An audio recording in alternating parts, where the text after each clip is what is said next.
ಮಣ್ಣಿನ ಪುಣ್ಯವೋ ಹಿರಿಯರ ಪುಣ್ಯವೋ ದೇವಿ ಕರುಣೆ ಹೊಳೆಯು ಹರಿದಿಹುದಿಲ್ಲಿ. ಒರೆಸಿ ಕಂಬನಿ ಹರಿಸಿ ಜೇನಹನಿ ತೋರುವ ಲೀಲೆಗಳು ಸಾವಿರವಿಲ್ಲಿ.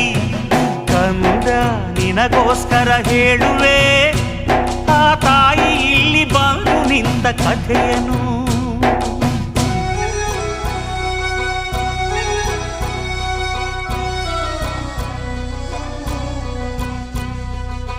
ಹಿಂದೆ ಒಂದು ಕಾಲದಲ್ಲಿ ಪೂರ್ವಜರು ತಪ ಮಾಡಿ ನೀಡಿದಳು ದರ್ಶನವ ತಾಯಿಯು ಬಂದು.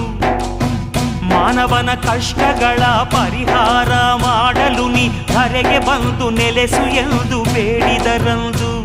ಆ ಗೊಲವಿನಲ್ಲಿ ನಗು ನಗುತ್ತ ನುಡಿದಳುವ ಶ್ರೀಮಾತ, ಬರುವೆ ನಾನು ಮಗು ನಿನ್ನ ಜೊತೆಯಲ್ಲಿ.